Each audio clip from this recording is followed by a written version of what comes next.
حضرت عبداللہ ابن عباس فرماتے ہیں میرے نبی پاک علیہ السلام نے میری تربیت فرمائی، حضور نے میری تربیت فرمائی، اور محبوب پاک علیہ السلام نے فرمایا عبداللہ یاد رکھنا، یہ نوجوان دوست میری بات لکھ لیں، پریشان لوگ میری بات لکھ لیں، جن کے پاس قوت فیصلہ نہیں وہ اس بات کو لکھ لیں۔ حضرت عبداللہ ابن عباس فرماتے ہیں میرے نبی پاک علیہ السلام نے مجھ سے فرمایا تھا عبداللہ سن، اگر ساری دنیا مل کے تیرا کوئی نفع کرنا چاہے کر نہیں سکتی جب تک میرے رب کی رضا نہ ہو، اور فرمایا ساری دنیا مل کے تیرا کچھ بگاڑنا چاہے تو عبداللہ بگاڑ نہیں سکتی جب تک رب کریم کی حکمت کا تقاضا نہ ہو۔ لوگوں سے ڈرنا، لوگوں کی طرف دیکھنا، یارو گردن کو جھکا دیتا ہے خیرات کا پتھر، جہاں میں مانگنے والوں کے سر کبھی اونچے نہیں ہوتے۔ اور اقبال کہتے ہیں غیرت ہے بڑی چیز جہان تگ و دو میں، پہناتی ہے یہ فقر کو تاج سردارا۔ میں عرض کروں گا کہ اپنی آپ جب توجہ کا قبلہ اللہ رسول کو بنائیں گے تو رب فرماتے ہیں وَيَرْزُقْهُ مِنْ حَيْثُ لَا يَحْتَسِبُ، میں نہ تجھے وہاں سے رزق دوں گا جہاں سے کبھی تیرا گمان بھی نہیں گیا ہوگا، یہاں سے بھی مل سکتا ہے، تو نے سوچا بھی نہیں ہوگا۔ بخاری شریف میں حدیث ہے، حضرت جابر ابن عبداللہ فرماتے ہیں نبی پاک صلی اللہ علیہ وسلم نے 300 لوگوں کا ایک لشکر روانہ کیا کسی مہم کے لیے، کسی جہاد کے لیے۔ حضرت ابو عبیدہ بن جراح رضی اللہ تعالیٰ عنہ امیر لشکر تھے۔ فرماتے ہیں غربت اتنی زیادہ تھی، بھوک اتنی زیادہ تھی کہ ایک ایک کھجور دن میں ایک وقت کھانے کو ملتی تھی، اور کچھ دن ایسے آئے کہ اب کھجور بھی نہیں مل رہی۔ فرماتے اتنی زیادہ بھوک لگی مجاہدین کو 300 بندہ پتے کھا کے گزارا ہونے لگا، یہ بخاری میں موجود ہے۔ آپ فرماتے ہیں کہ دریا کے کنارے ہمارا پڑاؤ تھا، ٹھہراؤ تھا، جب بھوک سے نڈھال ہو گئے نا وَيَرْزُقْهُ مِنْ حَيْثُ لَا يَحْتَسِبُ، اللہ وہاں سے روزی دیتا ہے گمان بھی نہیں ہوتا۔ فرماتے ہیں ایک مچھلی اللہ تعالیٰ نے دریا کے کنارے بھیجی، فرماتے ہیں وہ تھی تو مچھلی پر پہاڑ جتنی تھی۔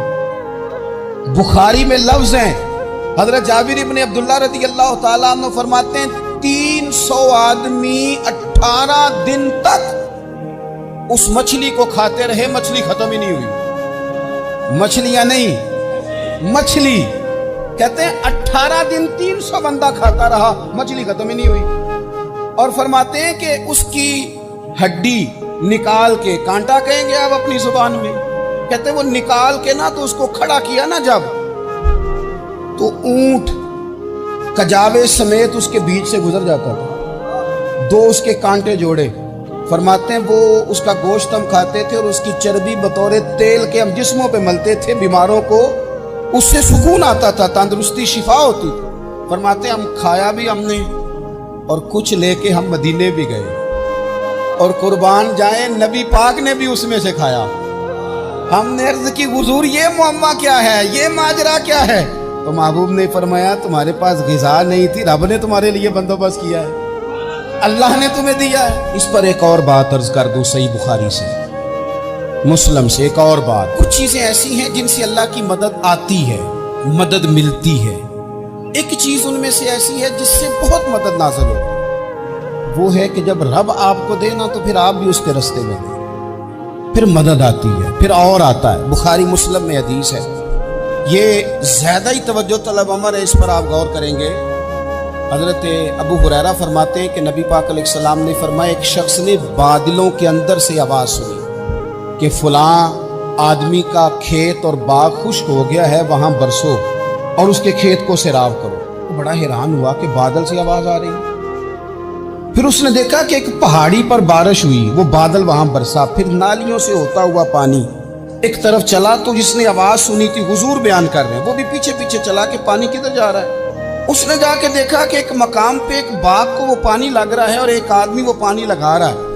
اس نے اس سے پوچھا تیرا نام کیا ہے؟ اس نے کہا کیوں؟ کہنے لگا بتا نا۔ اس نے نام بتایا تو کہنے لگا یہی تو وہ نام ہے جو میں نے بادلوں کے اندر سے سنا کہ فلاں کے کھیت کو پانی دے دو۔ اس نے کہا یار تو کیا عمل کرتا ہے کہ اسپیشل تیرے لیے بارش برسے؟ یہ بخاری پڑھ رہا ہوں، سیاستہ سے حدیث عرض کر رہا ہوں۔ اس سے پوچھا تو کیا کام کرتا ہے کہ جناب اللہ تبارک و تعالیٰ کا حکم کرم آیا کہ خاص تیرے لیے پانی برسے اور تیرے کھیت کو سیراب کرے. تو اس نے کہا چھوٹا ذمہ دار ہوں، پر جب فصل اگتی ہے تو 3 حصے کرتا ہوں. ایک حصہ اپنے بال بچوں پہ، بہن بھائیوں پہ خرچ کرتا ہوں، ایک حصہ پورا، اور ایک حصہ دوبارہ کاشتکاری پہ لگاتا ہوں، اور تیسرا حصہ خالص میں نے مسکینوں، یتیموں اور غریبوں کے لیے رکھا ہوا. وہ جو تیسرا حصہ، اللہ کرے آپ سمجھے، وہ رب کے بندوں پہ تیسرا حصہ خرچ کرتا ہے نا، تو کریم مالک نے فرمایا جہاں سے غریب کا حصہ جاتا ہے وہ کھیت خشک نہیں رہنا چاہیے. وہ جہاں سے مسکین روٹی کھاتے ہیں وہ خشک نہ رہے. جہاں سے یتیموں کو کچھ آتا ہے کہیں اس کی فصل رہ نہ جائے. میں اور آپ بھی اگر اپنے مال میں مسکینوں، یتیموں، غریبوں کے حصے رکھ لیں گے تو فصلیں خشک نہیں رہیں گی. ان کے اندر تازگی آئے گی، نور آئے گا، کرم آئے گا، خاص کر خدا کی رحمت برسے گی. پھر اللہ کی جانب توجہ کو بڑھائیں، آپ اللہ سے مدد کے سوالی بنیں. ترمذی کی ایک حدیث ہے، میں آپ کو زندگی کا تجربہ بتاتا ہوں کہ جب میں بڑا پریشان ہوتا ہوں تو یہ والی روایت کھول لیتا ہوں، مزہ دیتی ہے. میرے نبی پاک علیہ السلام نے فرمایا اپنے دکھ سیٹھوں نوابوں کو نہ کہنا، مالداروں کا نہ کہنا، ورنہ اللہ تمہیں کبھی غنی نہیں کرے گا. فرمایا اپنے دکھ اپنے رب کی بارگاہ میں عرض کرنا، جلدی کرے یا دیر سے کرے اللہ تمہیں لوگوں سے بے نیاز کر دے گا، اللہ تمہیں غنی کر دے گا. رات کو بیٹھو نا اس کی بارگاہ، اسے دکھڑے سناؤ، چھوٹی چھوٹی باتیں. حضور نے فرمایا نمک بھی مانگو تو رب سے مانگو. چھوٹی چھوٹی بات سے شروع کرو نا. جب بندہ شروع کرتا ہے نا چھوٹی چھوٹی چیزیں تو بڑی ساری چیزیں یہ اس طرح ہوتا ہے جیسے بندہ رب سے گفتگو کر رہا ہے. مالک مجھے یہ چاہیے، مالک میں یہاں.